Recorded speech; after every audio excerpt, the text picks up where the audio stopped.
Hey there guys, welcome back to another tournament report with yours truly, Paul Reissmann. Today we are taking a look at the most recent GPs that have happened internationally here in the world of Force of Will.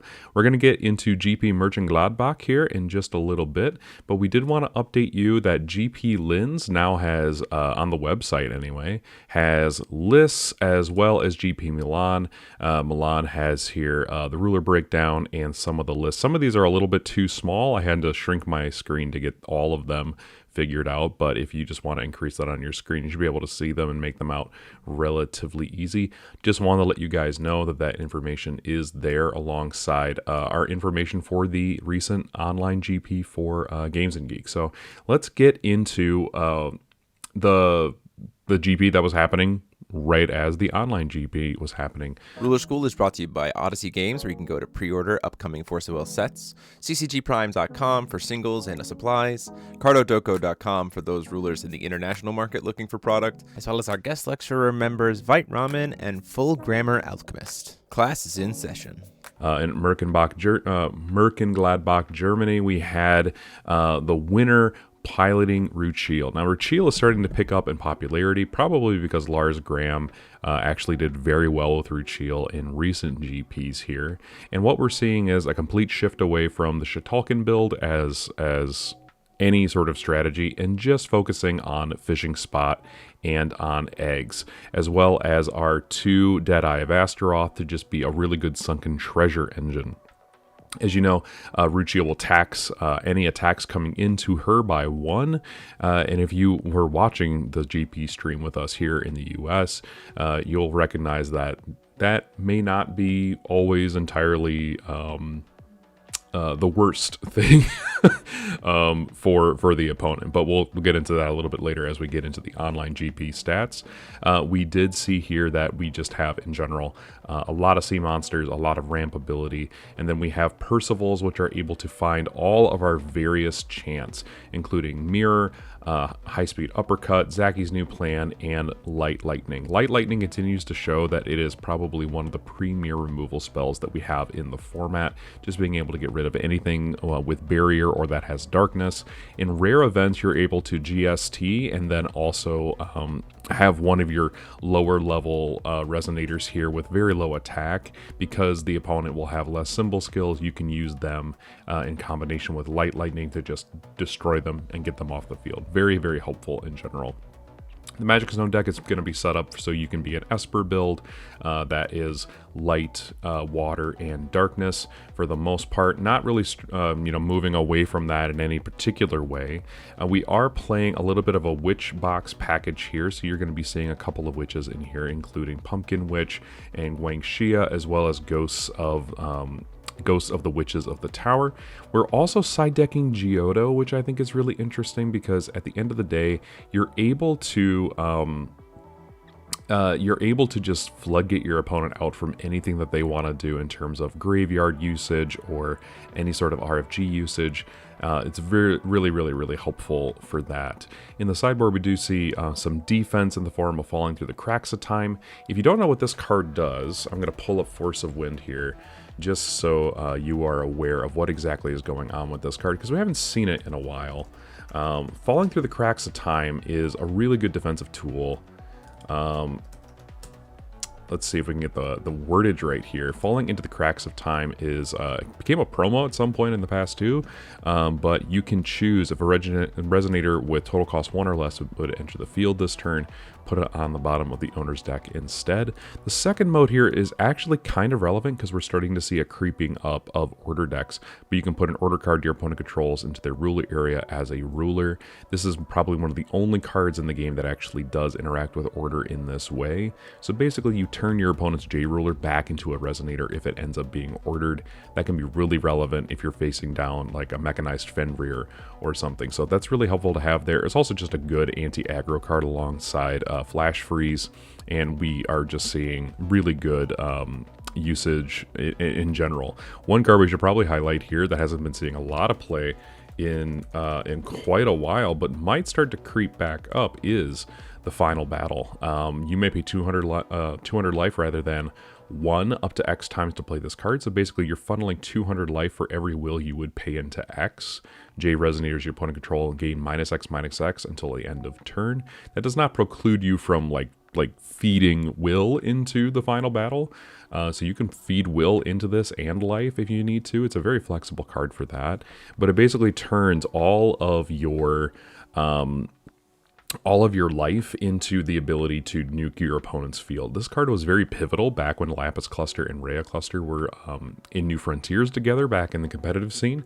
And so seeing this card come back, it's really solid for that. It's a 1 cost, so you can mirror this. I think that's why people have been mostly off of it. But if you're able to resolve this card, if you have Giotto on the field, all those cards are RFG'd face down.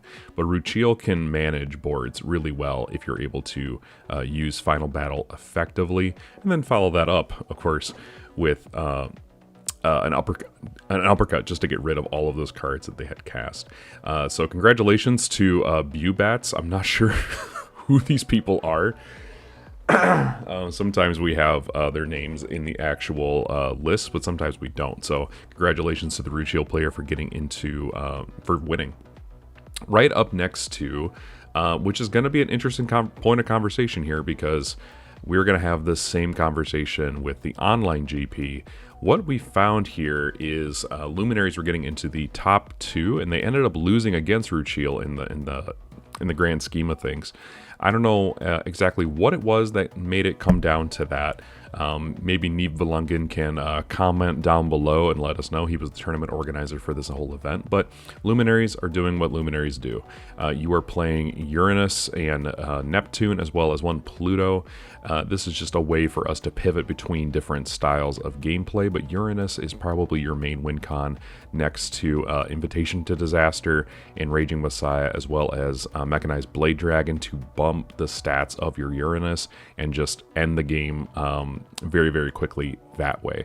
Otherwise, you have a little bit of a control package in here, in the sense that you can play Neverend, as well as Rune of Soul and Pluto, as in ways to like recycle some of the stuff that's in your graveyard. Last Movement is really good for just retaining some of your plays and getting putting your opponent in situations in which they are trying to get rid of your stuff that has barrier, but you're able to just return it back to your hand, which is really, really potent.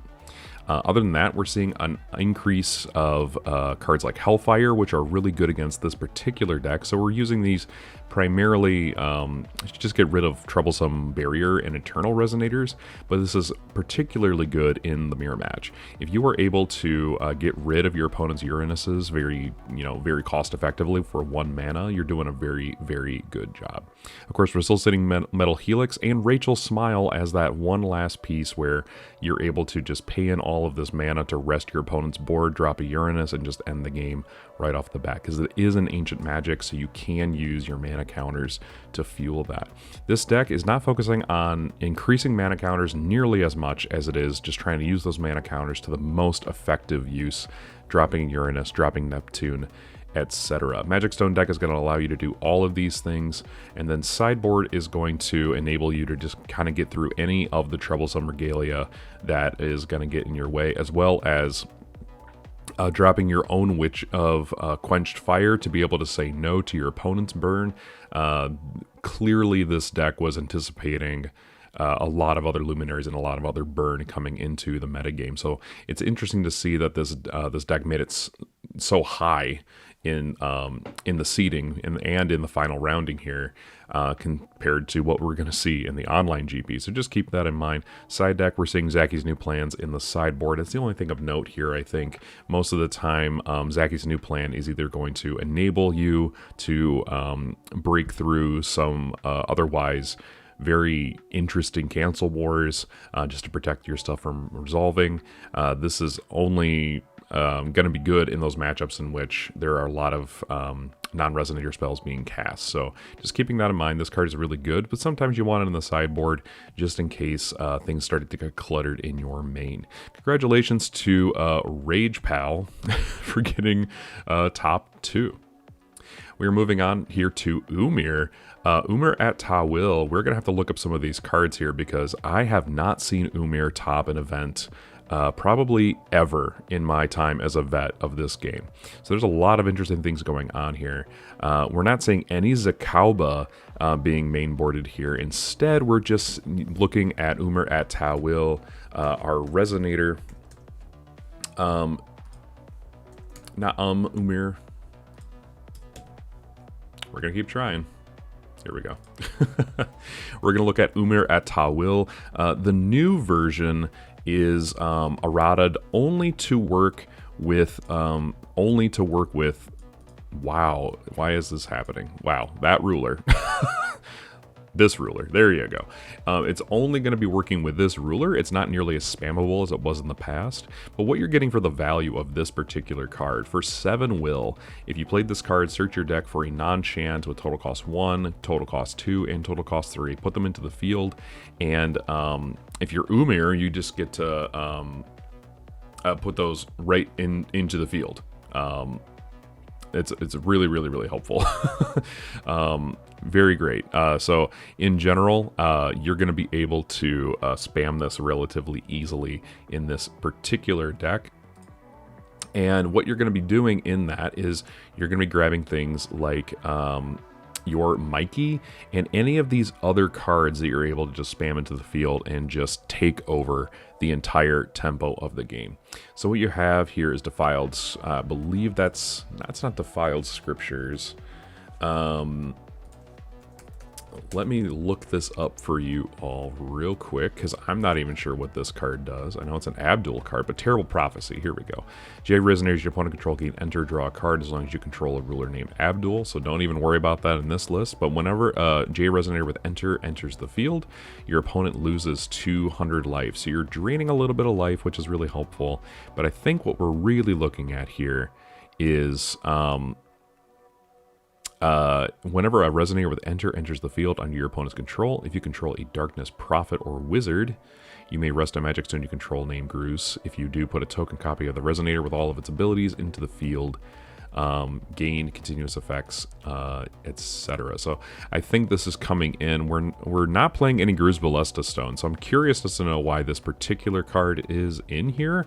Maybe I'm missing something here as I read through the cards. I'm not entirely sure what's going on, but I guess this is just to punish your opponent for playing any sort of enter ability, which can be, relevant. You can play your own enter abilities and just continue to drain life. So maybe that's just like a small tempo play as we play things like our Tonys, our Cheshire Cats, our Demons, and things like that. We are playing one Virgil, which is something we can grab off of Umir, and that's going to be a really aggressive play from folks, as well as Vacuous to just yeet something out of the game and challenge folks with -6/-6 on tap, being able to block when it's rested, and just Godsarding things out of the game.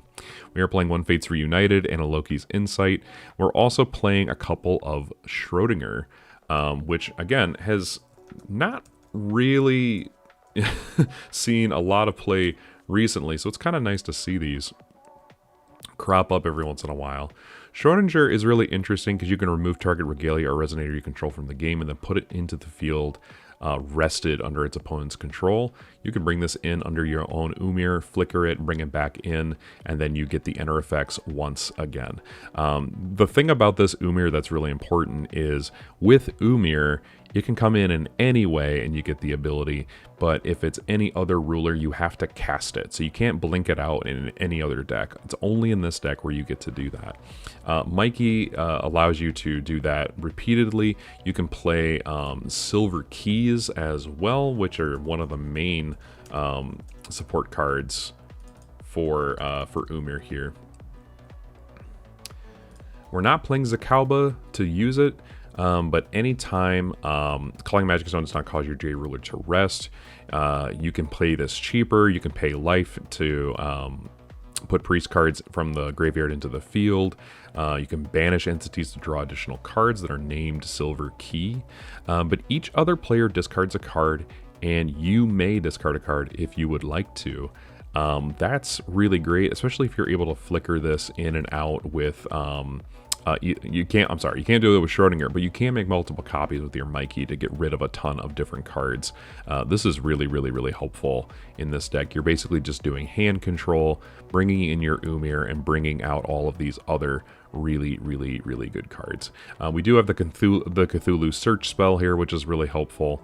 But just getting rid of your opponent's stuff and then just facing them down as they have absolutely no way of answering your Virgil or your Demon seems really interesting to me. So let's look real quick here at the sideboard. We are playing the Silver Key, which I believe is... I'm going to see if I can find it here for you all. This is the main regalia that Umir gets access to. At the end of the turn, if your opponent discarded a card, you can put this card from your hand or graveyard into the field for free, so you don't even have to pay the will. You can use the Closing Lock activate ability once per turn to tap or pay black. Target player gains whenever you recover an entity, you lose 100 life until end of turn. Produce 3 black. Spend this only to pay judgment processes with X in their cost, like those of Umir.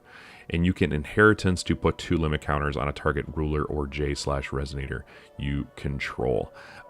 Notably, in Paradox, this is banned, but it's not that really a big of a deal. If you do end up paying judgment and making your sub-ruler, you can pay 0 rather than pay the will activation cost of priest cards you control, or with a Silver Key in their name. So you're getting a lot of value out of this card going first. Cthulhu J Resonators with limit gain +5/+5 at the beginning of the turn. You can put a card named the Gate of the Silver Key from hand or grave into the field to make your judgments cheaper. And then you can play Closing the Lock on this side as well, and then you can produce 5 instead. So this is really helpful. In general, it's just a really helpful card to enable Umir to do what Umir wants to do. So congratulations. I would love to see this deck actually occur in action. This is very fascinating. We also have a way of just, Miracle Millennium Medicine just allows us to recycle our entire deck back into... from the graveyard back into the main deck, because we can just copy everything with Mikey, which is really fun, and just do that infinitely back and forth with Schrodinger and Mikey as well. So that's super cool. This deck is very interesting as a combo list that does some control elements, makes big boards with the Umir Resonator that we just got back, and wow, I want to know more about this deck. Let us know if you have any more information about how this deck was played or what the turn progression was. Let us know down in the comment section down below. Congratulations to Lucifer519. We're looking at Milas Mujdart next. This deck is doing very similar things to what it was doing before, so I'm not going to cover this too much, but it does now get access to Virgil and Ambushing Scorpion to ramp into additional stones, and so there are some really cool things here. Basically, the deck is just trying to burn you out, swing with Milas, and it's just a lot more fair now with the erratas to Mujdart. So I'm not going to spend too much time on this, like I said, but 6 Ages, I think, are still incredibly good, and America is sleeping on these rulers, I think. I think we're not experimenting with these because they feel either too fair now and they don't have enough advantage, or, I don't know, people just want to play new stuff. I'm not entirely sure, but looking into the side deck here, we're seeing a lot more Calamity Shield in general pop up, and we are siding Almerius, which does have the errata as well, so just keep that in mind. This does allow you to bring back Rayman from the graveyard, so just that interaction is really interesting. I want to know more about that, so again, let us know down in the comments if you have more information on that particular interaction there. But we are playing Rogue Shiva, Light Lightnings in the sideboard, not in the main board, notably. Logi's Insight for games 2 and 3. We are also playing Fire Pit Trap as well to punish your opponent and just whittle them down slowly over time. Everything else is just really there to be really good interaction, edging out advantage over time, and all of that is really good. So congratulations to Hakizo. Let's move on to Cola Zero by Regan. This is Blue Zero. We're going to talk a lot more about Blue Zero a little bit later. So let me do some of the highlights now so we can breeze through that a little bit later. What you're starting to see is folks messing around with the copies of 4, the copies of Garden and the copies of Familiar, as well as the copies of Light Lightning in the main board. We're starting to see Flashing Smile come in a little bit more too. This deck can sometimes, if it gets out-muscled by just wide boards, it can have a really hard time clawing back a little bit. So having Flashing Smile in here is really good. That's something when I was playing the deck, I noticed that about this ruler. In particular, it was just, hey, sometimes against aggro, this deck can just struggle. The weaknesses of Zero are mostly not having resources, getting burned out, or getting aggroed out, and so this is one of those ways to cover that. Alongside things like Lunar Protective Lifeform and Courtesans, those are really good ways to sort of help you mitigate some of those challenges as well. We're playing the 1 Apple, the 1 Fates Reunited in the main, and 2 more in the sideboard. I think that's probably either 2 in the main, 1 in the main, or 2 in the side is probably the way to go with this particular deck, just given how it plays. Our blue package is going to be both 4 mirrors, 3 Ray Asmals, and 3 Zackies. This is going to prove to be an important lineup, depending on what blue cards you actually end up playing in the main board. Blue Zero is probably the way. This is probably the way to play the deck. We're also seeing a different number of GST in the main board as well. Depending on the player, I've seen this card go up all the way to 4 full copies in the main board, which I think is really interesting.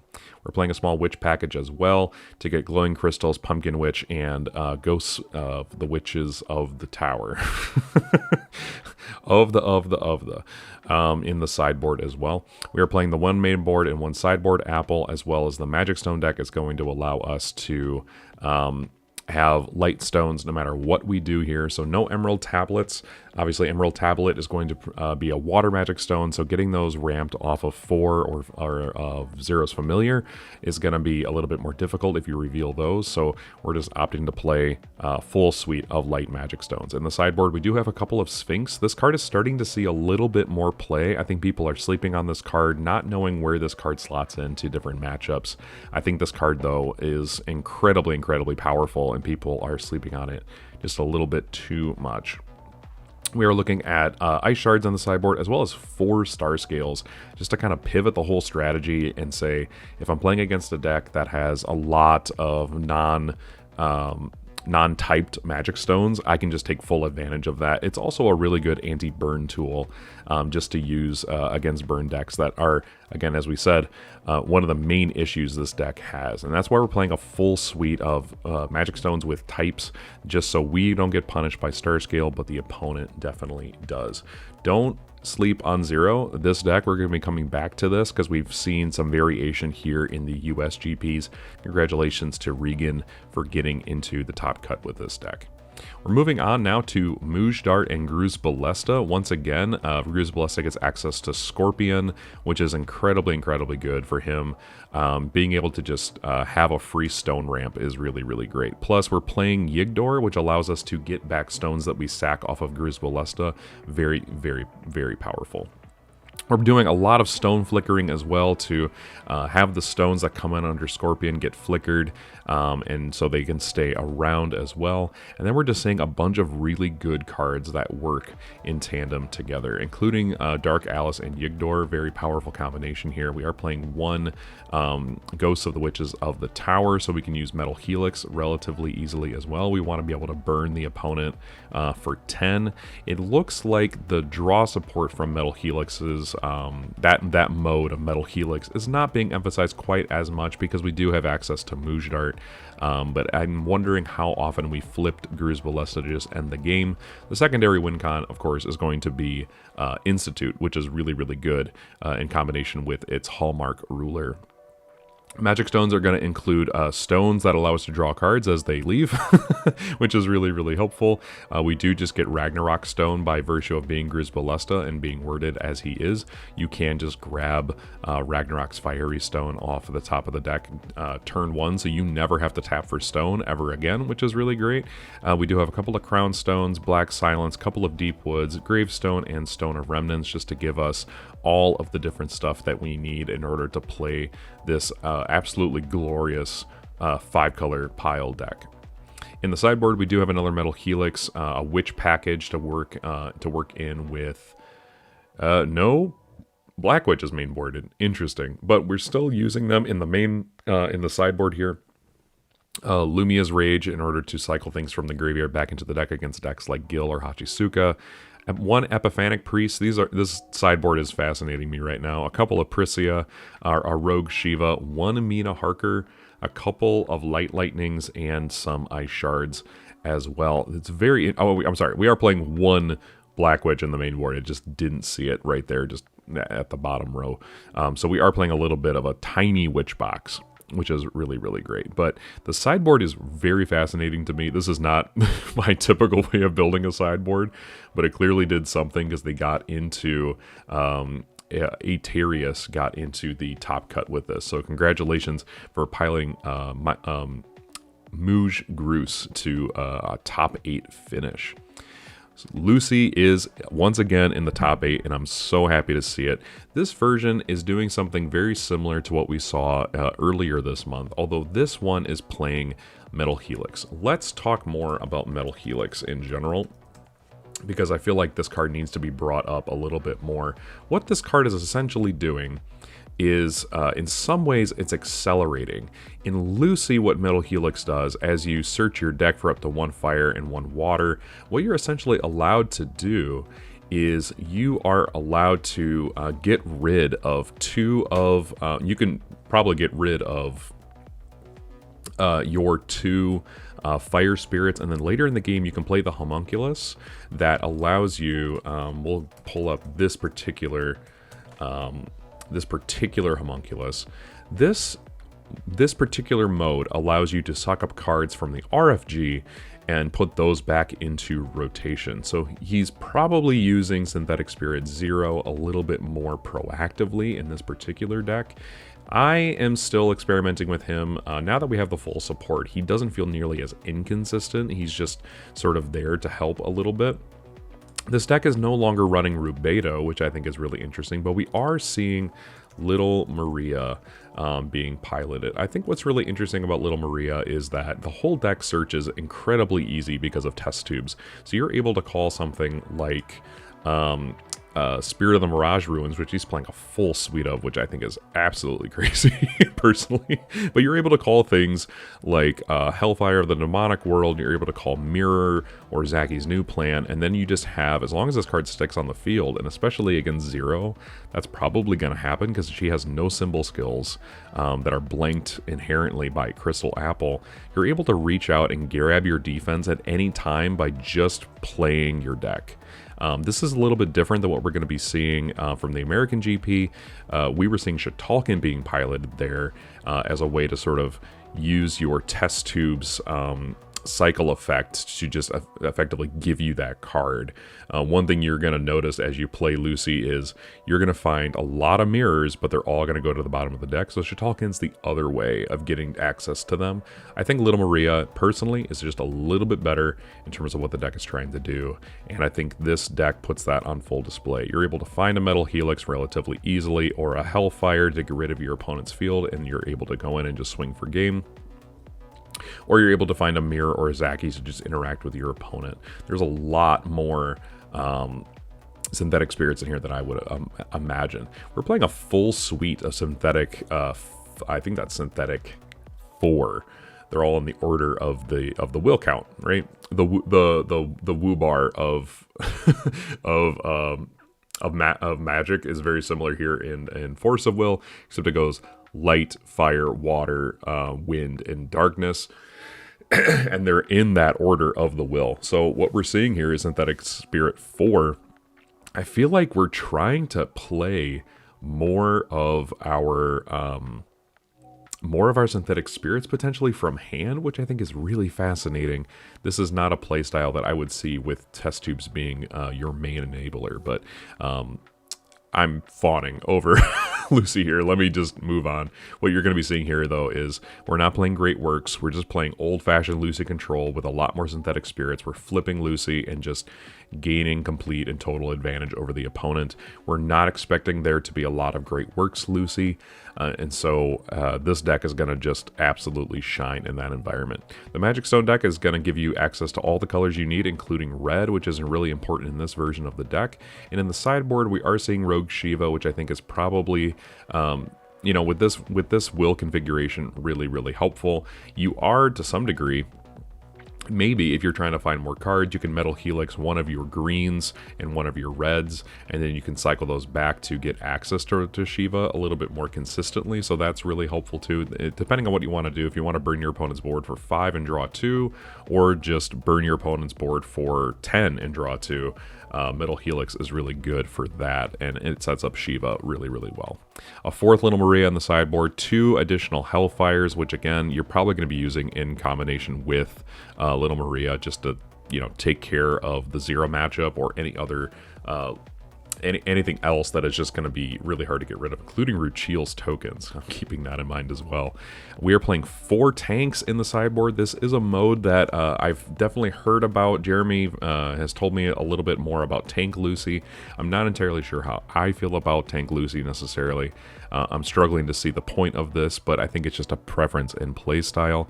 We are seeing 4 Sphinx in the sideboard. You're not drawing in this deck hardly at all, so Sphinx being utilized by Lucy is incredible to just shut off your opponent's stuff. And then we're playing 2 additional Zacky's New Plan in the sideboard. Congratulations to Slay for slaying and getting Lucy into the top cut. We're looking at another Ruchiel list here. Of course, this is very similar. We're seeing a lot of Fishing Spot and Eggs action here alongside your Deadeye of Astaroth, a little bit of a Witch package. This is pretty much almost a carbon copy of the same deck, which I think is incredibly important to recognize. But the sideboard, pretty similar as well, so I'm not going to spend too much time on this, but recognize that this stone on the far right here is the Dark Depth stone, but for some reason portrays Lilia's Petal. Not entirely sure what's going on there, but congratulations to Glacius getting into the top 8 with another Ruchiel list. Let me know what you guys think of Mönchengladbach's tournament scene here as we go into the OGP. We do have stats for this, and for Mönchengladbach we will be posting, so keep an eye on this page. We are going to be posting the ruler spread as we get access to that, but as you can see, Ruchiel is very popular over across the pond from us. In the Games and Geek, we had a lot of zeros enter, probably the most represented ruler overall, and that's going to put it on the radar of the company as we go into what is the pre-Worlds ban list season here. Zero converted very well, spoilers alert. Ruchiel was also really highly prized alongside Val 3. Kaguya 4 books, Order Shiva, and Prisia had pretty much the exact same, alongside Lucy, Solo Gil. These all had a lot of really good conversion rates in terms, I'm sorry, not conversion rates, but showing up and population here. Books also did surprisingly well in this. In fact, 2 of them converted into the top cut alongside one of the Order Shiva. Solo Gil, not doing that great. It's kind of impressive how much this deck has fallen off. The speculation right now is that a lot of the players who had invites and who has them play very heavily into the American GP scene. I'm not sure about over across in Europe, but at least here, all the players that were mostly on Solo Gil were folks who were trying to get the paid invite in this event, and so that was heavily a part of the deck selection going into this. The Alice Drac list actually did make it into the top cut, so we'll be talking about that, as well as Luminaries. Luminaries and Alice Drac converted very well. The other rulers that are here showed up but did not convert very well, and so those are just the other rulers. Very healthy deck diversity overall. As you can see, we had 0 books, Order Shiva, Alice Drac, and Luminaries making up the top cut here. So let's start talking about 0 and why it did so well in this GP. First place went to Will Miller, so congratulations to Will for getting his paid invite to Worlds. Will played a very diverse, kind of toolboxy version of Blue Zero, and in that, you're going to be seeing that he opted to go down to 2 4s and 2 zeros familiar, as well as 2 light lightnings and 2 gardens. In this particular GP, there was a lot of finding your apple going first, or flipping your 0 to get your sub ruler online, and then almost immediately doing a snap cast of God's Art to get into your garden and get then into your zeros familiar, which was a really interesting play line, because what it did is, especially in this top gut, you're going to be seeing that there's a 0 mirror match took an hour and 40 minutes just to conclude finals for this particular deck. A full hour and 40 minutes in finals, which I have never seen before. But what this ended up doing is ended up seeing both of these zeros from both players dying and not being able to heal. So I thought it was really interesting that there was play lines where you would just shotgun the God's Art to get your garden, to get your familiar, which really opened you up to shaman counterplay. So if you were able to God's Art and get the garden in, you would at least get the garden in for sure. But then that the enter effect opened you up to a shaman play, which got rid of your familiar. For Will, that's pretty devastating, as you can see, because he only has a couple of familiars and a couple of zeros available to him. A couple of 4s available to him. So losing one of these familiars actually did put in quite a bit of work from shaman. But the blue package that we're seeing here from Will is very similar, but also very different than what we saw in the Mönchengladbach tournament. We're seeing a couple of vacuous, which I think is really important in certain matchups in at least what we saw in the GP here. Being able to God's Art and get rid of things like, as you can see in books, being able to get rid of Crimson Moon's Fairy Tale was really pivotal in that matchup, as we saw in stream. But he's also playing a couple of Hydria. What's really interesting about playing Hydria or playing Sphinx, as we'll see in this particular list, there was a lot of Sphinx in this particular list, which allowed him to get, Akroma was able to get away from playing Hydria and playing blue a lot. But what Hydria does is essentially says, hey, my apple is not going to be able to draw me cards, but what it will allow me to do is just +1 in terms of board advantage, which is where 0 really shines, is being able to board control a lot. So Hydria, the gambit here is I'm turning off my apple and, doing a +2 every turn. I'm getting a +1, but I'm thinking what that's going to do is ultimately shut off your draw engine entirely. And against books, that in fact was definitely a devastating gambit to employ. We are playing a couple of Lumia for life gain and for just generic removal. A couple of Shamans, which I don't believe in the in this 0 list from Germany. I don't think we saw a lot of... Actually, we didn't see Shaman. Oh, we did. Okay, we saw 3 Shaman. This is pretty standard in the deck then as we go forward. He's playing a couple of tanks in the main board, which I do think is meant for the mirror match. The tank is really good in this particular deck because it allows you to flood your own side of the field relatively quickly for just a tap of the tank and a little bit of will, which you have plenty of in this particular deck. We're main decking 2 star scale just to have that mode available to us, which I think is really interesting. The deck does ramp quite a bit, so even casting for 3 will is not too crazy to think about. We are playing a couple armor. I want to look up this card because this card has not been something we've seen too much of. Armor of the King of Kings. Choose 1, put this card on the bottom of the deck as it resolves. Non-J-ruler entities you control gain Eternal until end of turn. This is a good way of establishing your board and countering anything else that your opponent has going for it. You do not have a rogue J-ruler, so you cannot save your own 0, but being able to say, hey, I'm going to cast Eternal here and give my board Eternal for not my 0, but everything else is going to get Eternal, which I think is really, really interesting tech for this particular GP. A couple of Lunar Protective Life Forms in the main, a couple of Courtesans to get rid of Troublesome Regalia and just act as defense, and then a full suite of GST. absolutely crazy. This is just going to enable you to pop any J Resonator your opponent controls without issue whatsoever. The Magic Stone deck does have access to all light stones, so you are never going to whiff on your 4s or your familiars coming in.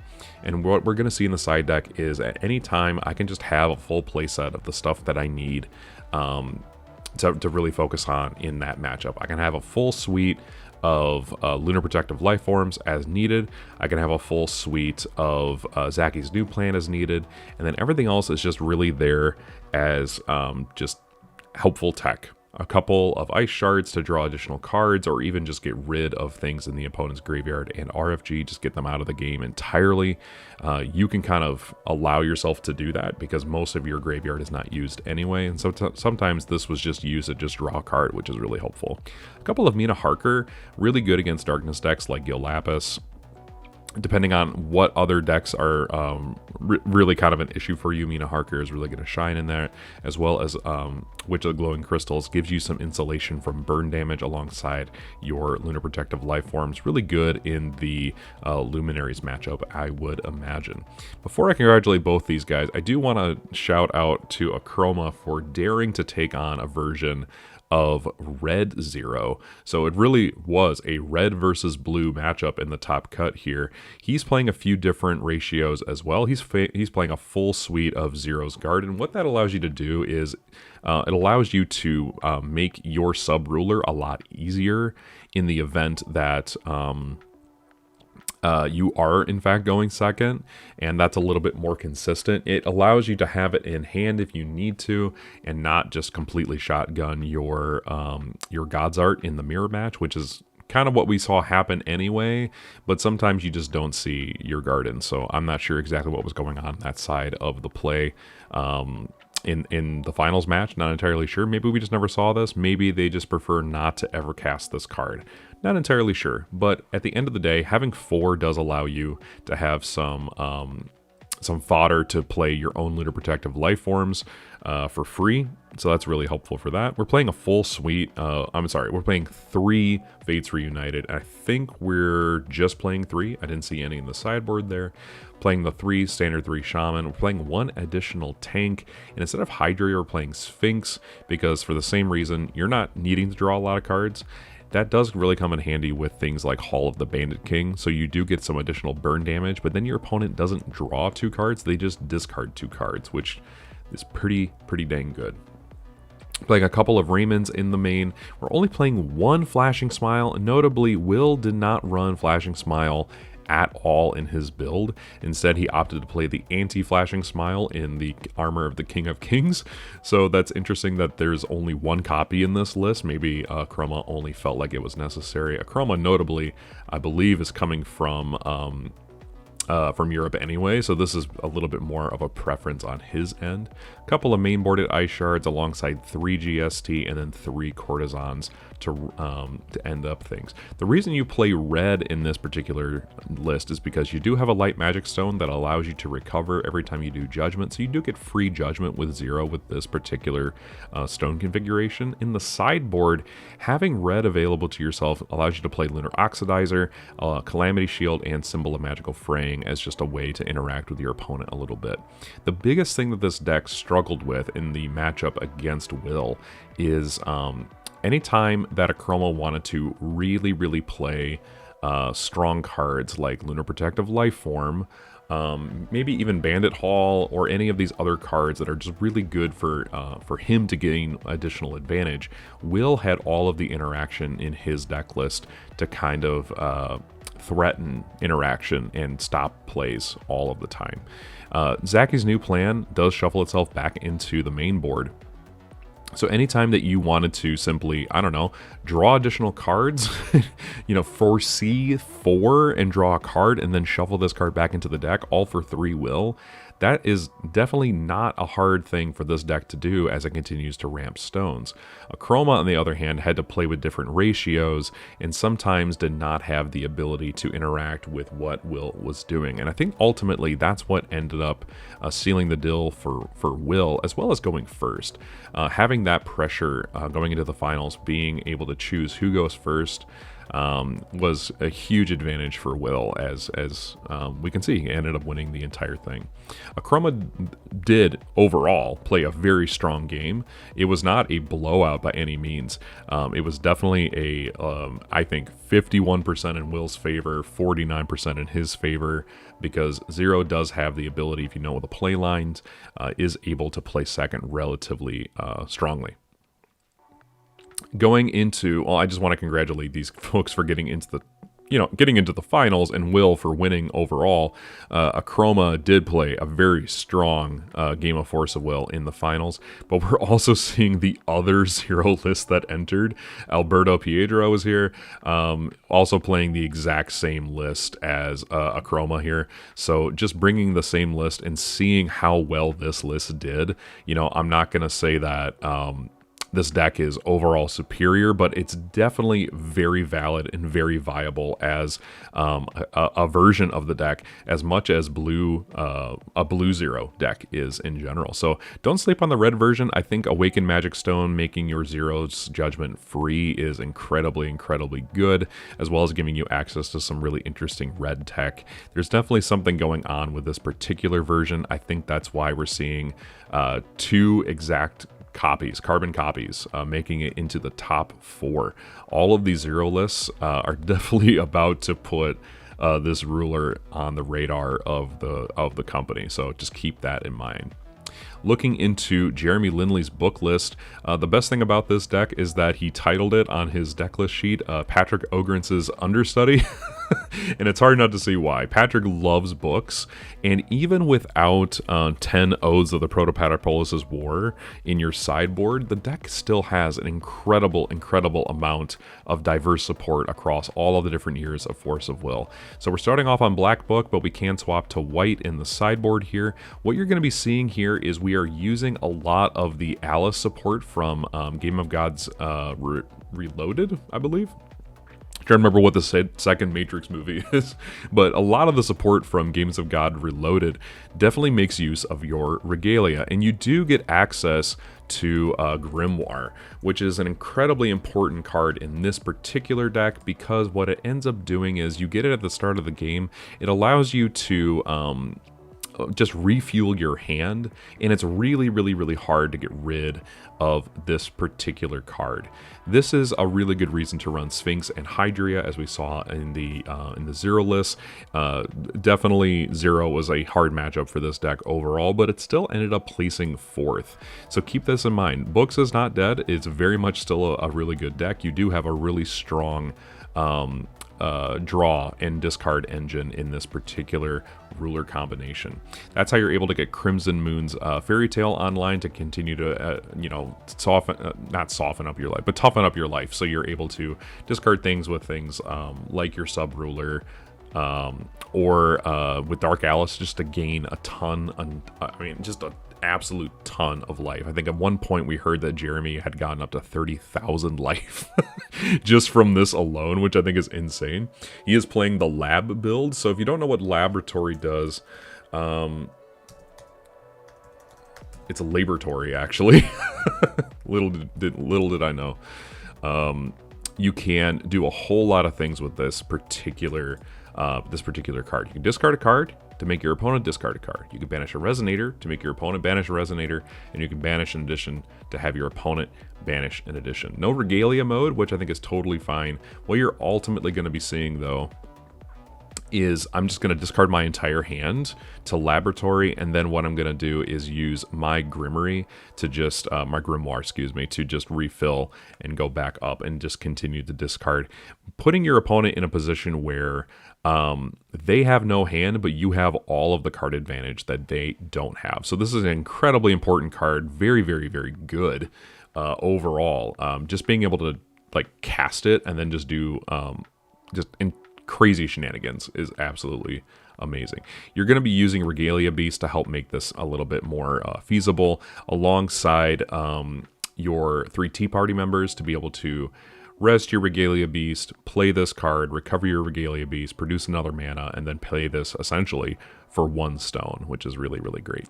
You're playing a couple of high-speed uppercut for utility, a couple of ice shards, Necronomicon Barrier. This card is starting to get on people's radar because what this does is... There we go. Spelling this card correctly. Resonators entering the field under your opponent's control don't cause their own abilities to trigger until end of turn. This gets around Untouchable. And instead of this card, you could be playing the Moon Butterflies, which is an addition. This would probably be really helpful in the event that your opponent is playing some sort of addition deck, but you can just God's Art to put this card into the field. This card will gain barrier until end of turn. You put a 1/1 Wind Darkness Bug Resonator with token with flying into the field, but essentially this card being in the field says your players gain barrier chant, and you cannot search your deck or Magic Stone deck as long as this card is not added to a card. So this is the other card that is starting to see a little bit more play to help get around Untouchable. But Necronomicon Barrier in this particular list is basically saying you don't get your enter effects even with Untouchable. So this card is starting to see a little bit of a resurgence. A couple of Dark Alice, one Cage of Mother Goose, the other one is in the sideboard. A couple of Memory of Worlds just for additional canceling and being able to do some really funny things with your own cards when you cast them. Horn of the Sacred Beast.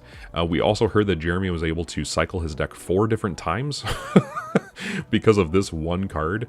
A Mirror or a Lorite would have shut that down very quickly. So it's quite impressive that he was able to get that off. One Falchion in the main and one in the sideboard. This card is absolutely gas in this particular deck. It allows you to do some really funky things like discard your whole hand to pump him up and swing for game, while also being able to use Grimoire to just, fill your hand right back up. Will Willow in this deck is being used instead of the red fairy that comes in and is a little bit more aggressive. What this card ultimately is a way to use Dryad's Revival really, really, really easily. If your opponent has played 2 or more spells this turn, you can put this card back into the field for free. You can set this card up with your sub-ruler, and then whenever an opponent plays a spell during a phase other than their main phase, or when this card leaves the field, you put a 2/2 Wind Spirit Woodfolk token with more stats into the field, where X is the number of resonators you control multiply by 2. So you're able to flood the field relatively easily. I have one person in my locals who absolutely adores this card for just what it's able to do. And it's sticky. I mean, it's got the barrier to blue and black, which is really interesting as well. But this is just a way to set up just passive advantage as you continue to go forward with your plays. Really, really good for that. Cyclone is really interesting. I actually started looking at Cyclone myself for some of the decks that I'm making for the channel. Cyclone is really, really good.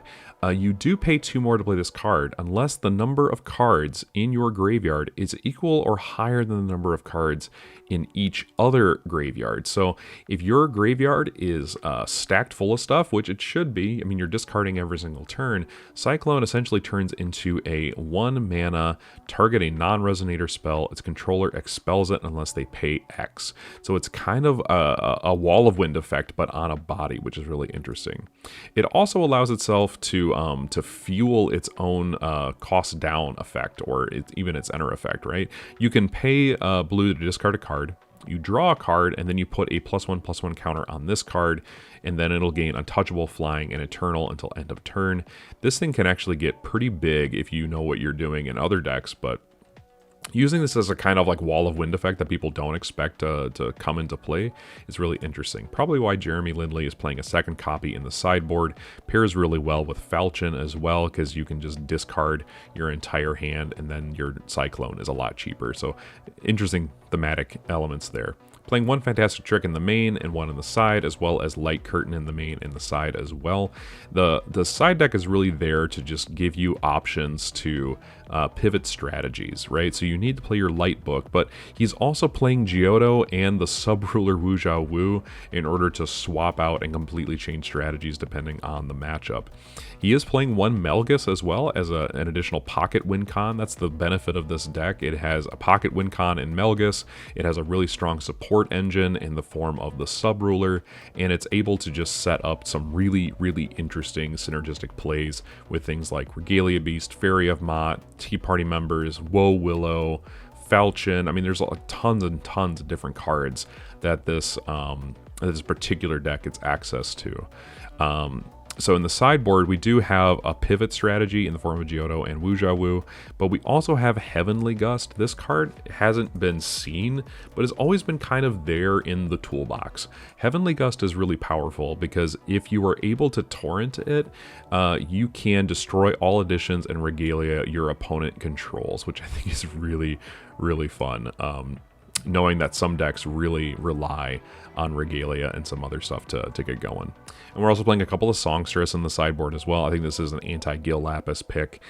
This card is very, very good, and you're probably going to see it given that you are just cycling through your deck really, really well. Congratulations, Jeremy, for getting into the 4th place with books. I know 0 was such a hard matchup for this deck.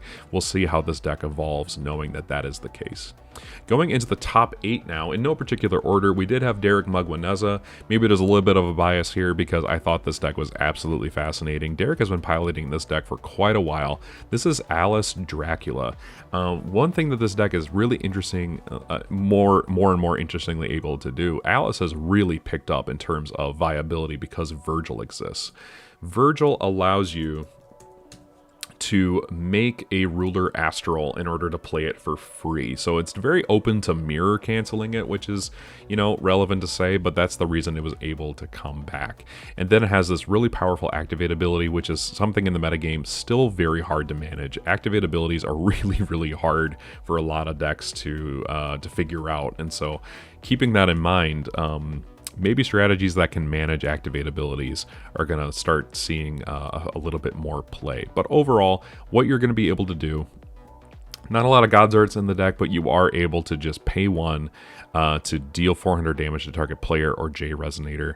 Very, very powerful. It's also Swifties with 10/10s, really, really helpful there as well. We're playing a full suite of Virgil because at the end of the day, Tea Party members... Let's look up what the sub-ruler does and why Virgil is so good with it. This particular sub-ruler with Alice allows you to heal an astral ruler you control named Alice if you use one of the Tea Party counters from this card. You're going to be searching your deck a lot because of things like Rhea, dumping things to the graveyard. Alucard's Blood is going to be one of the main cards that you dump with that. We'll get there in just a second here. But being able to just shuffle your deck a ton of different times, allowing yourself to play Virgils essentially for free without any consequence. Flipping Alice as a draw engine is also really, really good as well. It does give you access to Pure Grinning Remnant, which is really a really powerful card. It actually does a lot of work as a barrier resonator for 5/7. It allows you to find Cheshire Cats from the deck, shuffling them, so you get a Tea Party counter, and then you can just put this on top of one of your Cheshire Cats anytime. And if you do, you draw 2 additional cards and then shuffle a card from your hand back into your deck. Once again, triggering your Tea Party members to gain another counter. So there's a lot of really interesting synergy going on in this particular deck. You do then get access to things like High Speed Uppercut. You can play a full suite of 4. I'm very much invested in this card. I think this card is probably one of the best cards in the format, and I think Derek also agrees because he's playing 4 of them. We're playing 4 Mirror, 4 Look of Corruption. This is really good for just nabbing things out of your opponent's hand. And then we get into Blood of Alucard.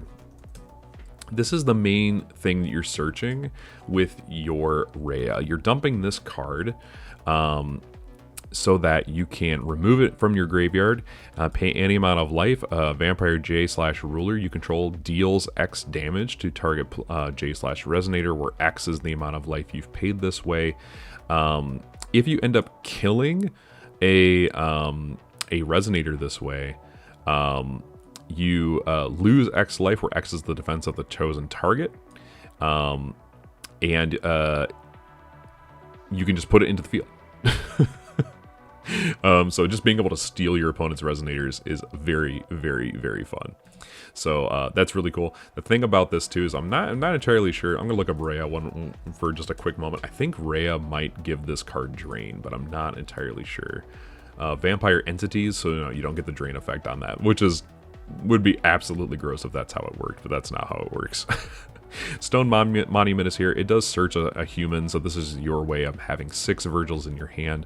Judgment of Solari is here as well, just to get rid of troublesome cards on the field, Rested Resonators, Regalia, etc. GST is here alongside Memory of Worlds, a couple Hellfire, Assassin of Mool, which can be sent off of Rhea, and then you can start playing it from your graveyard and milling out your opponent's deck. And then, of course, we're playing Soul Eating Curse as just another pocket win con. If you see it, great. If you don't, it doesn't really matter. At the end of the day, you're trying to swing with Virgil for the end of the game. Magic Stone deck, Pure Heart Stones, 2 of the Moonshades, and then your Tri-Stone lineup here to give access to everything you have in your deck. Rogue Shiva on the sideboard alongside 4 Lunar Protective Life Form, just to say, hey, aggro is not going to beat me today.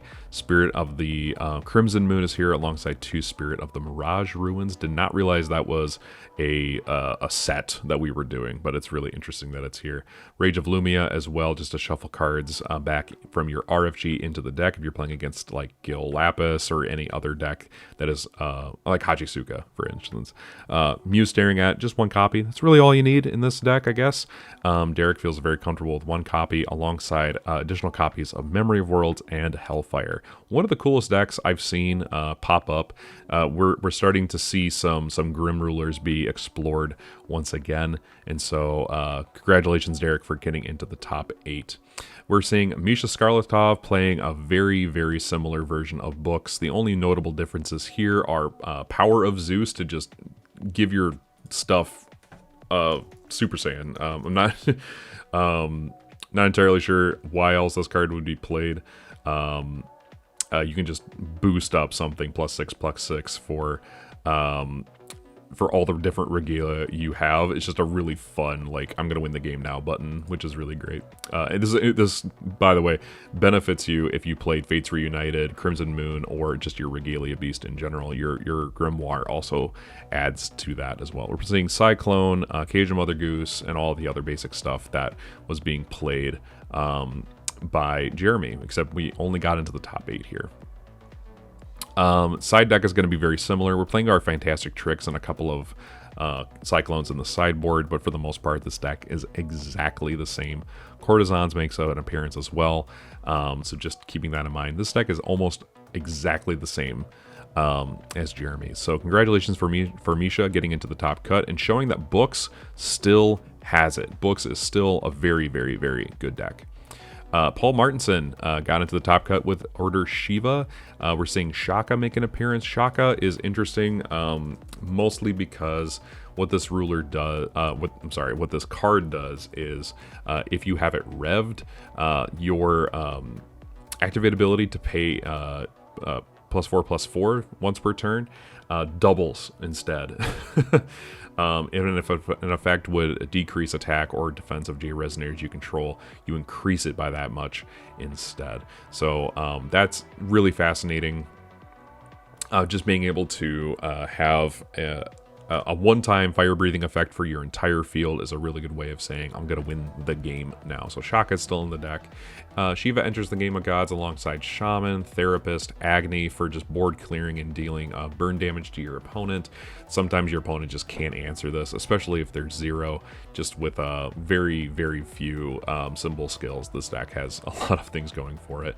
A couple of Mirror, because you are able to just get out of green lock by ordering things like Mechanized Fenrir or any of your other resonators that are not green. So not Shaka, but any of these other cards that you want to order. This makes your mirrors accessible to you, which is very easy to do. Loki's entering the Game of Gods, as well as Mechanized Fenrir, shutting off your opponent's abilities with your J Ruler is always really good. Hint, maybe Abdul should be considered a little bit more in our current Wanderer format. A couple of Dracula to -7/7 the board, really good for that. He's also a flyer, so he's a little threatening in that way. Institute here is alongside Shaka. If you have both of these on the field, Institute is even more gross than it already is, so just keep that in mind. We are playing a Diversity Stone list, so we have 4 of the Moonshade, 2 Crown Stone, and then 1 each of the Tri-Stones to make Institute really potent. 1 ice shards in the main, 1 in the side in order to facilitate just graveyard control. Alongside Light Lightning, GST, Dante enters for additional stats, or if you just want to draw more cards, it's there for that as well. And then 1 Lone Vacuous in the main, 1 in the side. Your sideboard does have Mistletoe as well. This is your way of turning off activate abilities. Hint, hint. Mistletoe is really, really, really good for that. Maybe Order Odin should be considered a little bit more too. We are playing the card that we just got out of 10 Oaths of the Proto-Paterpolis' War. This gets rid of red cards. That's a choice. I'm not entirely sure if I think this is the most optimized card, but it does exist in this deck, so we're going to highlight it. And then Executioner. I love Executioner. This card is really interesting to me because it is an enter, pop something. It has natural terrifying, first strike, and bane.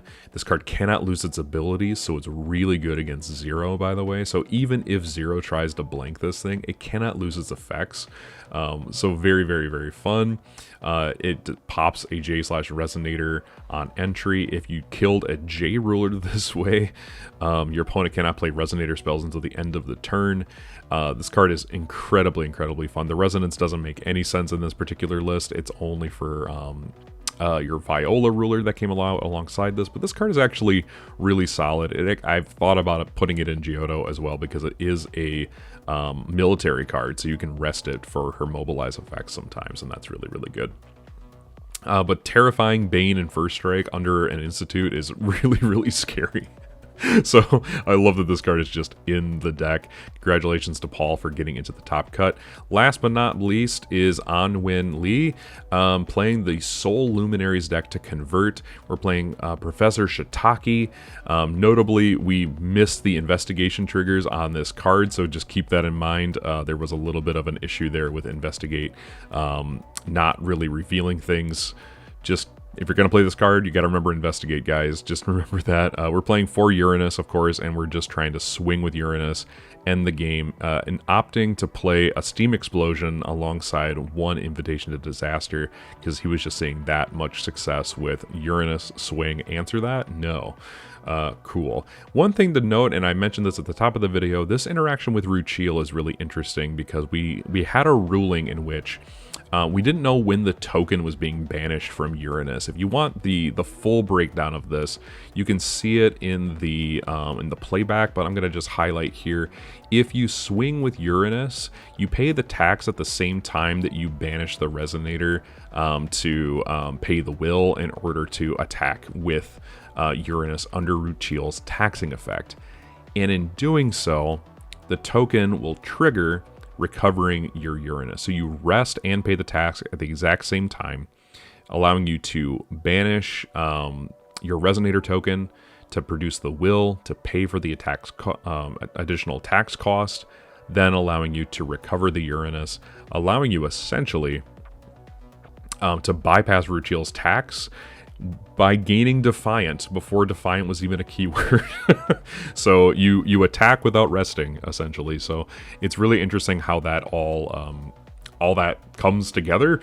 It's really interesting that Luminaries did not lose out in that exchange against Ruchil, so that's going to be something Ruchil players really need to consider when playing against Luminaries. Other than that, the deck is pretty much standard. There's not much else to say other than we're playing Spirit of the Mirage Ruins in the sideboard, playing Rogue Shiva as well, and for the most part, the sideboards are always going to be a little bit different. We are sideboarding 3 Hellfire. This card is starting to get some respect from the competitive scene because it just does so dang much. Guys, it has been a great day. I am looking forward to more tournaments in the future. Definitely check out rulerschooltcg.com. Of course, we have Linz and Milan up here now with all of the top 8 deck lists. And so until next time, guys, this has been Paul saying class is dismissed.